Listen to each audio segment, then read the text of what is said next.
इंद्रधनुष्य इंद्रधनुष्य. श्रोते हो नमस्कार. इंद्रधनुष्य कार्यक्रमामध्ये मी रेडिओ सखी सुनेत्रा रेमणे आपलं मनापासून स्वागत करते. श्रोते हो, एकत्र कुटुंब पद्धती हे भारतीय संस्कृतीचं सर्वात मोठं वैशिष्ट्य. आजी आजोबा, आई बाबा आणि मुलं असं एकत्रित राहणं हे एकत्र कुटुंबाचं चित्र आपणा सर्वांनाच माहिती आहे. आयुष्यभर कुटुंबासाठी, कुटुंबातल्या एकंदरीतच सर्व घटकांसाठी कष्ट करणारी व्यक्ती जेव्हा उतार वयात अर्थात वृद्धत्वामध्ये प्रवेश करते तेव्हा तो काळ फार महत्त्वाचा असतो. त्यांना शारीरिक, भावनिक आणि मानसिक आधाराची गरज असते आणि त्या क्षणीच जर आपलं जवळचं माणूस नसेल तर ते हतबल आणि असहाय्य होतात. आणि अशा ज्येष्ठांसाठीच 14567 ही राष्ट्रीय हेल्पलाईन सामाजिक न्याय आणि सबलीकरण मंत्रालय भारत सरकार यांच्या वतीनं टोल फ्री स्वरूपात संपूर्ण भारतात कार्यरत आहे. सामाजिक न्याय आणि विशेष सहाय्य मंत्रालय महाराष्ट्र शासन आणि जनसेवा फाउंडेशन पुणे यांच्याद्वारे महाराष्ट्र राज्याची हेल्पलाईन एकंदरीतच कसं काम करते यासाठी जिल्ह्यातील एल्डर लाईन 14567 चे क्षेत्रीय अधिकारी म्हणून काम पाहणारे फील्ड रिस्पॉन्स ऑफिसर आनंद पुजारी सर यांच्याशी आज आपण संवाद साधणार आहोत. तेव्हा सर्वप्रथम या कार्यक्रमामध्ये मी आकाशवाणी परिवार आणि असंख्य श्रोत्यांच्या वतीनं सर तुमचं मनापासून स्वागत करते. Thank you ma'am. सर, मुळातच एल्डर लाईन म्हणजे काय? मॅडम, हे ज्यांचं वय 60 वर्षे पूर्ण झालेले आहेत हां. त्यांच्यासाठी भारत सरकारने सुरू केलेली ही हेल्पलाईन आहे. हां. जे 60 वर्षे पूर्ण झालेले आहेत ते लोक सर्व या इथं संपर्क करू शकतात मॅम. बरं. आणि स्वतःच्या ज्या काही अडीअडचणी असतील हां. ते आपले मार्गदर्शन, माहिती किंवा भावनिक आधार किंवा काही ठिकाणी छळ होतो अशा गोष्टीमध्ये आम्ही हस्तक्षेप करतो मॅम. जेव्हा हेल्पलाईनला ज्येष्ठ नागरिक कॉल करतात तिथून प्रक्रिया पुढे सुरू होते मॅम. बरं. आता एल्डर लाईन हा उपक्रम मुळात भारतात कधीपासून सुरू झाला? एल्डर लाईन हा उपक्रम 2019 साली भारतामध्ये सुरू झाला. हां. हे सर्वप्रथम या उपक्रमाची सुरुवात तेलंगणा राज्यात हैदराबाद शहरासाठी सुरू झाली होती. नंतर पूर्ण भारतभर सुरू झालेली मॅम. बरं. आता ही जी हेल्पलाईन आहे म्हणजे 14567 या हेल्पलाईन मार्फत कोणकोणत्या सुविधा पुरवल्या जातात? जेव्हा ज्येष्ठ नागरिक हेल्पलाईनला कॉल करतात हां. त्यावेळी त्यांना सुरुवातीला माहिती दिली जाते. माहितीमध्ये आरोग्य जागरूकता, निदान, उपचार, निवारा किंवा वृद्धाश्रम, डे केअर सेंटर, पोषणविषयक ज्या काही सुविधा उपलब्ध आहेत, ज्येष्ठासंबंधी अनुकूल उत्पादन बाजारात उपलब्ध आहे त्याबाबत, सांस्कृतिक, आध्यात्मिक, कला व करमणूकबाबत माहिती दिली जाते. नंतर मार्गदर्शनामध्ये कायदेविषयक आम्ही सहाय्य करतो. ते वैयक्तिक आणि कौटुंबिक स्तरावर दोन्ही स्वरूपात आम्ही सहाय्य करतो. विवाद निराकरण, मालमत्ताबाबत जे काही प्रश्न असतील त्याबाबत आम्ही मार्गदर्शन करतो. आर्थिक पेन्शन बाबतीत जे काही सरकारी योजना आता लागू आहेत त्याबाबत आम्ही मार्गदर्शन करतो. आणि नंतर तिसरा जो आहे जो भावनिक समर्थनामध्ये जे काही ज्येष्ठ नागरिक म्हणजे हेल्पलाईनला जेव्हा संपर्क करतात ते एकतर भावनिक त्यांना आधाराची गरज असते तर त्यावेळी चिंता निराकरण करणे, नातेविषयक व्यवस्थापन करणे, मृत्यूशी संबंधित ज्या काही गोष्टी आहेत त्यावर आम्ही त्यांना मार्गदर्शन करतो. जीवन व्यवस्थापन म्हणजे ताण, वेळ, राग व्यवस्थापन याबाबत सुद्धा आम्ही त्यांना भावनिक आधार देतो.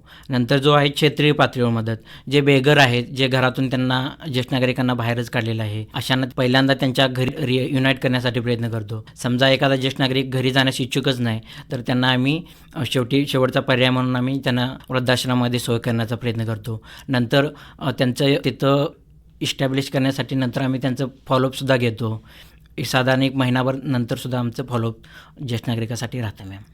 आता ह्या हेल्पलाईनची नेमकी वेळ कधी आहे, म्हणजे कधी संपर्क करू शकतात वृद्ध तुमच्याशी? वर्षातील 365 दिवसापैकी 362 दिवस हेल्पलाईन ही सुरू राहते.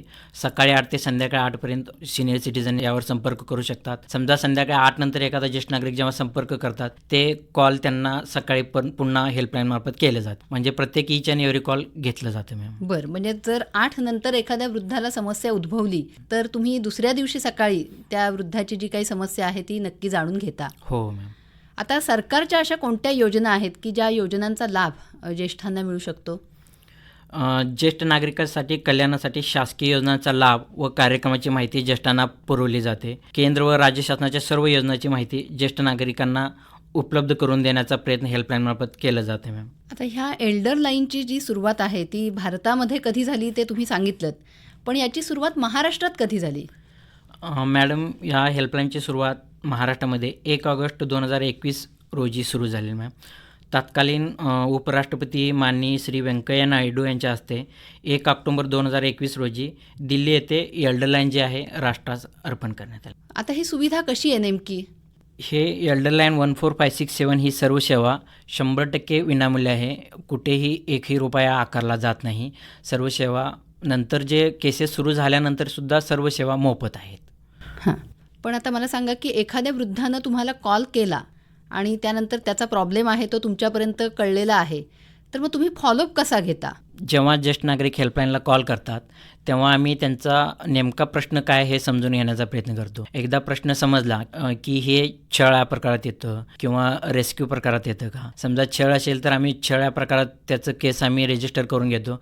नंतर आम्ही जे ज्येष्ठ नागरिकाचे संबंधित नातेवाईक आहेत ज्यांच्यावर जे ज्येष्ठ नागरिकांचे आरोप आहेत त्यांना आम्ही सदरील जवळील पोलीस स्टेशनमध्ये त्यांना बोलावून घेतो की नेमका प्रश्न काय आहे आणि त्याचं रूट कॉजपर्यंत आम्ही जाण्याचा प्रयत्न करतो. आणि प्रश्न जर सॉर्ट आउट झाला तर त्यांच्याकडून आम्ही फॉर एक्झाम्पल सून असू दे, मुलगा असू दे, यांच्याकडून आम्ही हमीपत्र लिहून घेतो किंवा तिथं केस क्लोज करतो. समजा एखाद्या वेळी ॲब्यूज प्रकारातून संपत्तीचा विषय येत असेल तर अशावेळी आम्ही उपविभागीय अधिकारी म्हणजेच SD सब डिव्हिजनल ऑफिसर म्हणतात त्यांच्याकडे हे अधिकार आहेत मालमत्ताविषयक. त्यांच्याकडे आम्ही केस दाखल करण्यात ज्येष्ठ नागरिकांना सहाय्य करतो. आणि समजा मुलाने किंवा सुनेने फसवून जर संपत्ती किंवा घर स्वतःच्या नावावर करून घेतलं आणि नंतर घराबाहेर काढण्याची धमकी वगैरे दिली जात असेल तर अशा केसमध्ये आम्ही SDOकडे केस फाईल करून त्याचं पूर्ण पाठपुरावा करून त्याचं रिझल्ट म्हणजे SDOच्या ऑर्डर्स येऊपर्यंत आम्ही त्यांचं पाठपुरावा करतो. आणि संपत्ती जे काही वडिलांची असेल किंवा आजी आजोबाचं असेल तर त्यांच्या नावावर परत करून घेण्यास आम्ही सहाय्य करतो. आता ज्येष्ठ नागरिकांसाठी विरंगुळा केंद्र याच्याशी काही संबंधित जे काही सामाजिक काम आहे ते सुद्धा एल्डर लाईनमध्ये येतं, तर ते नेमकं काय आहे? काही ज्येष्ठ नागरिक विरंगुळा केंद्र जे आहेत जवळील त्याच्यासाठी संपर्क करतात. अशावेळी ज्या ज्येष्ठांची कार्यमग्नता व्हावी किंवा TV, व्रतपत्रे, बुद्धिबळासारखे बैठे खेळ यासाठी साधने असावीत, वृद्धांची सोय हवी, वजनी मोजणी यंत्रे किंवा वाप घेण्याची इलेक्ट्रिक भांडे अशा संबंधित जेव्हा ज्येष्ठ नागरिक माहितीसाठी कॉल करतात त्यावेळी आम्ही जवळील माहिती ऑलरेडी आम्ही कलेक्ट करून ठेवलेलं असतो की अशा स्वरूपात समजा ज्येष्ठ नागरिकांना माहिती विचारली की विरंगुळा केंद्र कुठं जवळ आहे का, जिथं आमचे म्हणजे करमणूक होईल, अशा स्वरूपात आम्ही जेव्हा कॉल्स येतात त्यावेळी आम्ही सजेस्ट करतो जवळ या ठिकाणी एवढ्या अंतरावर आहे उपलब्ध, ते किती वेळेत सुरू आहे याबाबत सुद्धा आम्ही त्यांना मार्गदर्शन करतो. आता मला सांगा, ह्या हेल्पलाईनला जो पीडित आहे त्या वृद्धांनाच संपर्क करणं अपेक्षित आहे की एखादी अशी केस दिसली की समाजात आपण बघतो की एखाद्या वृद्धावर अन्याय होतोय पण तो हतबल आहे, तो काय तक्रार करू शकत नाही, तर त्याच्या आजूबाजूचे लोक किंवा त्याला परिचित असणारे लोक हे संपर्क करू शकतात? समजा समाजातील एखाद्या माणसाने एखाद्या ज्येष्ठावर अन्याय होतो जेव्हा प्रथमदर्शनी लक्षात येतं तर समाजातील दुसऱ्याही व्यक्तीने जेव्हा हेल्पलाईनला जेव्हा कॉल करतात त्यावेळी आम्ही ज्येष्ठ नागरिक हेल्पलाईन अधिकारी म्हणून आम्ही तिथे प्रत्यक्ष जातो. आणि ज्येष्ठ नागरिकाचं जर होय मला अशावर अन्याय होत आहे आणि संबंधित जे व्यक्ती आहेत अमुक व्यक्ती माझ्या सहानुभूतीपूर्वक कॉल केलेले आहेत आणि माझं खरंच ही समस्या आहे, जर ज्येष्ठ नागरिकांनी असं संमती दिली तर पुढील प्रक्रिया आम्ही सुरू करतो. नाहीतर जर ज्येष्ठ नागरिक नाही माझं काही हरकत नाही आहे आणि असं माझ्याकडून काही समस्या नाही तर आम्ही इमिडिएटली तिथे केस क्लोज करतो मॅम. बरं, आता ॲक्च्युली हे ज्येष्ठ नागरिक हेल्पलाईन ज्यांचं वय 60 आहे किंवा 60पेक्षा जास्त आहे यांच्यासाठी प्रत्यक्ष कार्य करतं. पण ज्यांचं वय 60पेक्षा खाली आहे ते सुद्धा माहितीसाठी कॉल करू शकतात. हेल्पलाईन कशी कार्यरत आहे समाजातील सर्वच व्यक्ती त्यामध्ये कॉल करू शकतात, हेल्पलाईनबद्दल जाणून घेऊ शकतात, त्यांना मार्गदर्शन केलं जातं. पण ॲक्च्युली जो एंड बेनिफिशियरी आहे तो ज्येष्ठ नागरिक नाही. पण एखाद्या माणसानं तुमच्याकडे तक्रार केली तर तुम्ही त्याच्या मुळापर्यंत जाऊन चौकशी करता की कसं काय? आत्ता जेव्हा ज्येष्ठ नागरिक हेल्पलाईनला कॉल करतात त्यांचं मूळ समस्या काय हे आम्ही सुरुवातीला जाणून घेण्याचा प्रयत्न करतो. आणि मूळ समस्या जर सॉर्ट आउट होण्यासारखं असेल तर आम्ही प्रत्यक्ष तिथं प्रत्येक जिल्ह्याला असे क्षेत्रीय अधिकारी आहेत तिथं जाऊन त्या ज्येष्ठ नागरिकाला भेटून त्यांचा प्रश्न नेमका काय आहे हे समजावून घेऊन त्याच्यावर आम्ही पुढील प्रक्रिया करतो. पण अशा कोणत्या समस्यांसाठी ज्येष्ठ नागरिक तुमच्याशी संपर्क साधू शकतात? काही ज्येष्ठ नागरिक असतात, घरामध्ये मूल किंवा सून यांच्यापासून अन्याय होत असतो, छळ होत असतो, प्रॉपर्टीचा घराच्या मालकीचा शेतीचा विषय असतो, की जे संपत्ती वगैरे ते ज्येष्ठ नागरिकाच्या नावावर असते ते स्वतःच्या नावावर करून घेण्यासाठी मुलगा किंवा सून प्रेशराईज करत असतात, म्हणजे दबाव आणत असतात. मग कालांतराने तो दबाव एका पलीकडे जातो की हेल्पलाईनचा वगैरे ज्येष्ठ नागरिकांना आधार घ्यावा लागतो. जेव्हा ज्येष्ठ नागरिक या संबंधित छळ होत आहे अशा प्रकारचं जेव्हा तक्रार दाखल करतात त्यावेळी आम्ही पर्टिक्युलर तो सॉल्व्ह करण्याचा प्रयत्न करतो. पण प्रॉपर्टीचा जर विषय आला तर आम्ही उपविभागीय अधिकारी यांच्याकडे केस फाईल करतो. बरं, आता सिनियर सिटीजन कार्ड याच्या मार्फत ज्येष्ठ नागरिकांना कोणकोणत्या सुविधा पुरवल्या जातात? ज्येष्ठ नागरिकांची संख्या सध्या मोठी आहे. जे सिनियर सिटीजन कार्ड आहे हे कार्ड 60 वर्षावरील ज्येष्ठ नागरिकासाठी बनवले गेलेलं आहे मॅम. त्याला ज्येष्ठ नागरिक ओळखपत्र म्हणूनही ओळखले जाते. हे कार्ड एक प्रकारचं ओळखपत्र आहे. या कार्डाच्या मदतीने ज्येष्ठ नागरिकांना अनेक विशेष सुविधा दिल्या जातात, जसे सरकारी किंवा खाजगी योजनांचेही लाभ या कार्डाच्या मदतीने दिले जातात. या कार्डमध्ये ज्येष्ठ नागरिकांचा रक्तगट, संपर्क क्रमांक, ॲलर्जी किंवा इतर औषध उपचाराची माहिती सुद्धा त्या कार्डावर उल्लेख केले गेलेले आहे. हा, म्हणजे एकंदरीतच ज्येष्ठ नागरिकाबद्दलची संपूर्ण माहिती या कार्डावर नमूद केलेली असते. एक्झॅक्टली. आता ज्येष्ठ नागरिकांना कायदेविषयक बाबीमध्ये जर मदत हवी असेल तर तुमची ही हेल्पलाईन त्यांना मदत करते? हो मॅडम. जेव्हा ज्येष्ठ नागरिक कायदेविषयक माहितीसाठी जेव्हा हेल्पलाईनला कॉल करतात त्यावेळी आम्ही सुरुवातीला प्रत्येक जिल्ह्याला DLSA म्हणजे जिल्हा विधी सेवा प्राधिकरण म्हणतात ते कार्यरत आहे मॅम. ॲक्च्युली यांच्याकडे आम्ही महाराष्ट्र शासन मार्फत जे पत्र आहे आम्ही ऑलरेडी जिल्हा विधी सेवा प्राधिकरणाकडे आम्ही दिलेलं असतो मॅम. आणि जेव्हा कायदेविषयक सहाय्यासाठी जेव्हा ज्येष्ठ नागरिक संपर्क करतात आम्ही त्यांचं इव्हन केसेस लढण्यासाठी फ्री लिगल ॲडवायझर आहेत यांची सुद्धा सोय ज्येष्ठ नागरिक हेल्पलाईन मार्फत करण्यात आलेली आहे मॅम. अच्छा, म्हणजे असं आपण श्रोत्यांना सांगूया की केवळ कौटुंबिक जे काही वाद आहेत किंवा छळ आहे तर त्याच्यापुरती ही हेल्पलाईन मर्यादित नसून कुटुंबापासून समाजापर्यंत ज्येष्ठ नागरिकांना येणारी कोणतीही समस्या या हेल्पलाईनच्या द्वारे नक्कीच त्याचं निराकरण केलं जाऊ शकतं. हो नक्की. तेव्हा 14567 या हेल्पलाईनवर श्रोत्यांनी म्हणजे जे ज्येष्ठ नागरिक आहेत त्यांना कोणत्याही प्रकारची समस्या असेल तर नक्कीच संपर्क साधावा. श्रोते हो, हेल्पलाईन नंबर मी तुम्हाला पुन्हा एकदा सांगते, 14567 14567 या संपर्क क्रमांकावर तुम्ही संपर्क करून तुम्हाला असणारी कोणतीही समस्या या समस्येचं निराकरण तुम्ही नक्की करून घेऊ शकता. श्रोते हो, इंद्रधनुष्य कार्यक्रम आपण ऐकताय आकाशवाणीच्या रत्नागिरी केंद्रावरून आणि आज आपण संवाद साधतोय जिल्ह्यातील एल्डर लाईन 14567चे क्षेत्रीय अधिकारी म्हणून काम पाहणारे फील्ड रिस्पॉन्स ऑफिसर आनंद पुजारी सर यांच्याशी. सर, आता समाजामध्ये अशा काही व्यक्ती आढळतात की ज्यांना वारस कोणी नाही आहे. अशा बेवारस व्यक्ती आपण रस्त्यावर कधीतरी फिरताना बघतो. तर त्यांच्यावर जर अन्याय होत असेल तर तुम्ही त्या दृष्टीनं काय मदत करता? नक्कीच मॅडम. जेव्हा बेवारस ज्येष्ठ नागरिक असतात त्यावेळी जे समाजासाठी कार्य करणारे काही नागरिक असतात ज्यांना समाजाप्रती आपलं आपुलकी वाटते, भान असते, अशी लोक बेवारस व्यक्तीबाबत हेल्पलाईनला कॉल करतात.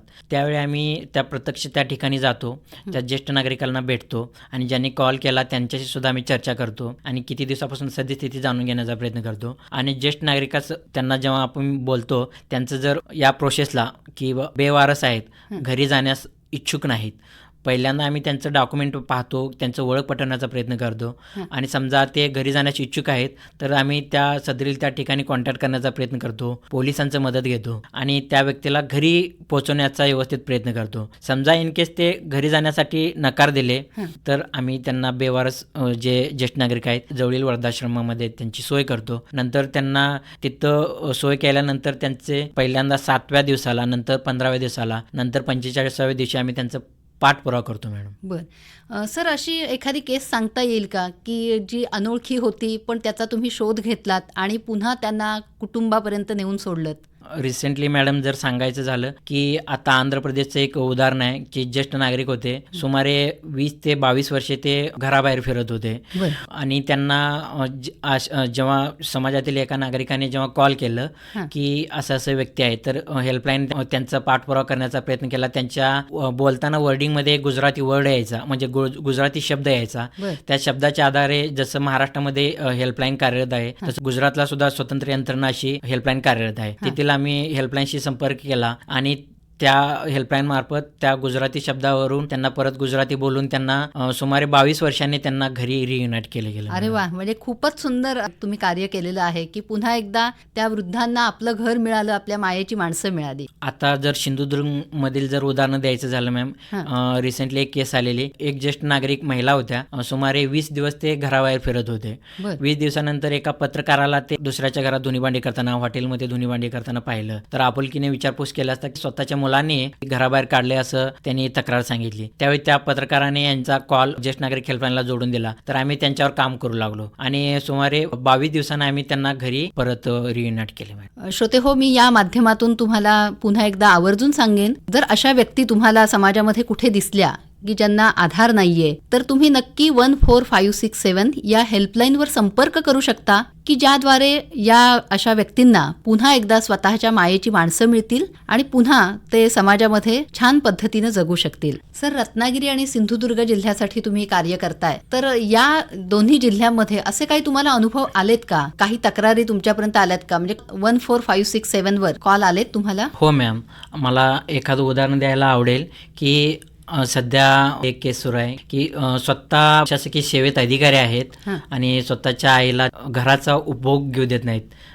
ते घर सुद्धा त्या महिलेच्या नावावर आहे.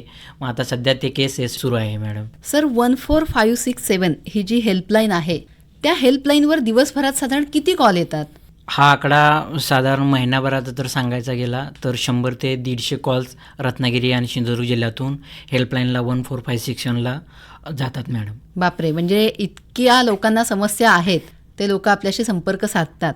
सर, तक्रार आल्यापासून किती वेळात मदत पोहोचणं अपेक्षित आहे? म्हणजे काय तुम्हाला असं टाइम लिमिट आहे? आहे मॅडम. जेव्हा रेस्क्यू या प्रकारात जेव्हा कॉल्स येतात, म्हणजे रेस्क्यू म्हणजे जेव्हा निराधार व्यक्ती असतात आणि रस्त्याच्या कडेला किंवा कुठे त्यांच्या असं पडून असतात, अशा वेळी जेव्हा समाजातील एखादा जागृत नागरिक जेव्हा कॉल करतात, त्यावेळी 2 तासात तिथं ज्येष्ठ नागरिक हेल्पलाईन अधिकारी पोहोचणं अपेक्षित आहे. इन केस समजा ज्येष्ठ नागरिक हेल्पलाईन अधिकारी कशा कामामध्ये किंवा दुसऱ्या केसेसमध्ये ऑलरेडी व्यस्त आहेत, तर अशा वेळी आम्ही व्हॉलंटिअरची मदत घेतो. हे व्हॉलंटिअर याचा अर्थ असा की प्रत्येक जिल्ह्यामध्ये काही असं समाजाप्रती भान असलेले नागरिक असतात जे समाजासाठी काही करण्याची इच्छा असते. अशा लोकांची यादी ऑलरेडी आमच्याकडे, त्यांचं नाव, नंबर आणि लोकेशन. समजा उदाहरण जर द्यायचं झालं तर चिपळूण मधून केस आहे आणि ऑलरेडी जर अधिकारी जर सिंधुदुर्ग जिल्ह्यात किंवा इतरत्र जिल्ह्यातील फॉर एक्झाम्पल मंडणगडमध्ये वगैरे कुठेतरी व्यस्त असेल, तर अशा वेळी 2 तासात पोहोचणे शक्य नसेल, तर अशा केसेसमध्ये आम्ही व्हॉलंटिअरची मदत घेतो आणि त्या ठिकाणी त्यांना एल्डरलीला प्रत्यक्ष जाऊन बोलून पुढील प्रक्रिया सुरू करून नंतर ज्येष्ठ नागरिक हेल्पलाईन अधिकारी येऊन पुढील प्रक्रिया करतो. अच्छा, म्हणजे तुम्हाला एकदा का संपर्क केला तर 2 तासात तुमचा अधिकारी तिथे पोहोचतो आणि तक्रारीचं निवारण करण्यासाठी सुरुवात केली जाते. हो हो, नक्कीच मॅडम. सर, या आता तक्रारींचं स्वरूप नेमकं कसं असतं? आता वेगवेगळ्या प्रकारच्या तक्रारी तुमच्याकडे येत असतील, कारण नुसत्याच कौटुंबिक पातळीवरच्या तक्रारींसाठी ही हेल्पलाईन नाहीये. म्हणजे कुटुंबापासून सुरू होणारी, आपण मगाशी म्हटलं तसंच की कुटुंबापासून सुरू होणाऱ्या तक्रारी समाजापर्यंत, म्हणजे वृद्धांना 60 एकदा पार केली की त्या वृद्धांना ज्या काही कुटुंबापासून समाजापर्यंत जे जे काही प्रॉब्लेम्स येतात, तर त्या सर्व तक्रारींसाठी तुम्ही ही हेल्पलाईन चालवता. तर मग या तक्रारींचं स्वरूपसुद्धा वेगवेगळं असेल, तर कशा पद्धतीच्या साधारण तक्रारी येतात? जर याचं जर चांगलं उदाहरण एखादं आता रिसेंटली जर द्यायचं झालं मॅडम, की जेव्हा एक ज्येष्ठ नागरिक महिला होत्या, त्यांनी हेल्पलाईनला 14567ला संपर्क केलं की शासकीय सेवेत असलेले जे नागरिक आहेत ते सुद्धा स्वतःच्या आईला स्वतःच्या घरापासून, उपभोगापासून वंचित केलेलं मॅडम. अरे बापरे. आणि जेव्हा यांनी हेल्पलाईनला सर्व गोष्टी कथन केलं की घराची ओनरशिप माझ्याकडे आहे, तरी मुलगा शासकीय सेवेत असून मला उपभोग देत नाही, तर अशा कारणावर आम्ही त्यांची केस संबंधित विभागाकडे रजिस्टर केलं आणि त्यांची आता पुढील प्रक्रिया सुरू आहे मॅडम. अच्छा, म्हणजे तुम्हाला त्यांनी जेव्हा संपर्क केला हेल्पलाईनला, तेव्हा त्या नेमक्या कुठे होत्या? म्हणजे घराबाहेर होत्या तुम्ही म्हणताय?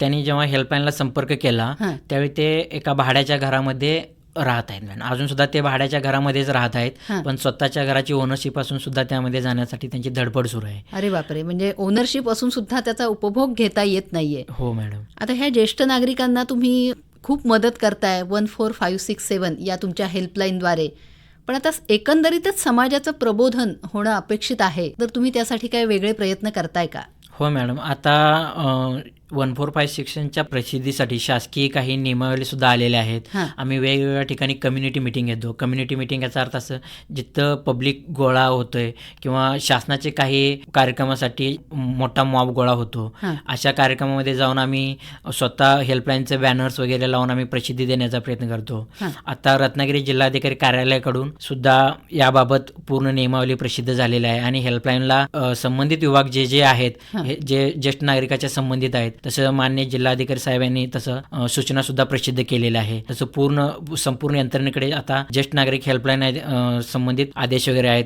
तसेच समाज कल्याण विभाग रत्नागिरी यांच्यामार्फत सुद्धा हेल्पलाईन बाबत कार्यप्रणाली परत मीडियामधून प्रसिद्धी देण्यासाठी सुद्धा त्यांना सूचना केल्या गेलेल्या आहेत. सर 24/7 असं हे हेल्पलाईनचं काम चालू असतं, पण मग कधीतरी असं आलंय का की तुम्हाला कौटुंबिक जबाबदारी आहे आणि त्याचबरोबरीनं ही सामाजिक बांधिलकी आता तुम्ही जी काही जोपासताय तर त्याचं सुद्धा कार्य आलेलं आहे, तर तुम्ही म्हणजे नेमका कसा मेळ साधलात? जेव्हा एखादी अशी परिस्थिती येते की कौटुंबिक काही फंक्शन्स वगैरे असतात, कार्यक्रम असतात, हां. अशा वेळी आम्हाला जावं लागतं. त्यावेळी आम्ही इथं पर्यायी व्यवस्था करून जातो. हां. किंवा नजीकचे जे आता फॉर एक्झाम्पल मी इथं जर रत्नागिरी जिल्ह्यासाठी काही काळासाठी उपलब्ध नसेल हां. तर जर छेळ्या प्रकारात वगैरे जेव्हा कॉल्स येतात हां. त्यावेळी इमिडिएटली जो दुसऱ्या जिल्ह्याचा अधिकारी आहेत मी येऊपर्यंत ते केस हँडलिंग करतात आणि कॉल्सवर बोलणं सुरू होते, माहिती घेण्याचा प्रयत्न सुरू होतो. आणि जेव्हा फील्डवर जाण्याचं वेळ येतं हां. किंवा निराधार लोकांसाठी जसं की आम्ही 2 तासाचं टाईमलाईन आहे हां. त्यावेळेस जर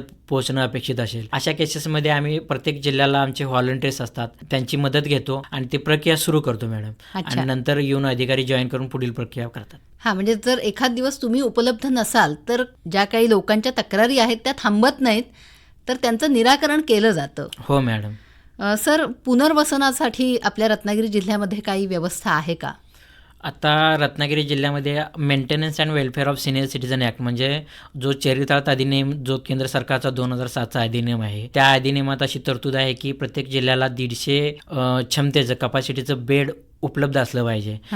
जेणेकरून ज्येष्ठ नागरिकाची समजा हे समाजात असं म्हणजे प्रश्न वाढणं हे चुकीचंच आहे, पण आता शासनापुढे सुद्धा पर्याय नाही की अशा प्रकारचं सोय शासनानं ॲक्टमध्ये करावी लागली. मग त्या ॲक्टमध्ये असं 150 कॅपॅसिटीचं बेड प्रत्येक जिल्ह्यामध्ये उपलब्ध असलं पाहिजे आणि शासनाने त्यावर नियंत्रण ठेवलं पाहिजे असं अपेक्षित आहे. आणि रत्नागिरी जिल्ह्यामध्ये सुद्धा त्याच्यावर आता प्रक्रिया सुरू आहे मॅडम. खरं तर मला वाटतं की आपण या आकाशवाणीच्या माध्यमातून श्रोत्यांना सांगूया, ज्येष्ठ नागरिक जे आहेत ते आपल्या कुटुंबातलेच आहेत, भविष्यात आपण सुद्धा त्याकडे वाटचाल करणारच आहोत, तेव्हा त्यांच्या भावनिक आणि मानसिक ज्या काही अपेक्षा आहेत त्या आपण नक्कीच पूर्ण करायला हव्यात. कारण आयुष्यभर त्या ज्येष्ठांनी म्हणजे आपल्या परिवारासाठी खूप काही त्याग केलेला असतो. सर आपण आता श्रोत्यांशी संवाद साधतच आहोत, तर तुम्ही श्रोत्यांना काय आवाहन कराल? मी रत्नागिरी आणि सिंधुदुर्ग जिल्ह्यातील सर्व ज्येष्ठ नागरिकांना एक नम्र आवाहन करेन की ज्यांना आपल्या कुटुंबातील कलह असतील, ज्यांना छळ होतो आहे आणि काही माहिती हवी आहे किंवा भावनिक आधारासाठी सुद्धा अनेक ज्येष्ठ नागरिक सध्या हेल्पलाईनला कॉल करत आहेत. आपण ही भावनिक आधारासाठी दिवसातून कितीही वेळा कॉल करून स्वतः स्टेबल राहू शकता. तुम्ही यासाठी सुद्धा 14567ला कॉल करू शकता. श्रोत्यांना आपण सांगूया की श्रोते हो, तुम्हाला कौटुंबिक, भावनिक, मानसिक असा कुठलाही आधार जरी हवा असेल तरी तुम्ही 14567 या टोल फ्री क्रमांकावर संपर्क करून तुमच्या ज्या काही समस्या असतील त्या समस्यांचं निराकरण नक्की करून घेऊ शकाल. सर इथे तुम्ही आलात आणि अतिशय मनमोकळा असा संवाद साधलात, त्याबद्दल मी आकाशवाणी परिवार आणि आमच्या असंख्य श्रोत्यांच्या वतीनं तुम्हाला धन्यवाद देते. नमस्कार. नक्कीच मॅडम, मला सुद्धा तुम्ही इथं बोलण्याची संधी दिलात आणि जे समाज उपयोगी हे जे महत्त्वाचं कार्य आहे हे जनतेपर्यंत पोहोचवण्यासाठी आम्हाला सहाय्य केलात, याबद्दल एल्डरलाईन महाराष्ट्राकडून आपलं खूप खूप आभार. धन्यवाद सर. श्रोते हो, परत भेट आहेच. तोपर्यंत इंद्रधनुष्य कार्यक्रमामधून मी रेडिओ सखी सुनेत्रा रेमणे आपला निरोप घेते. नमस्कार. इंद्रधनुष्य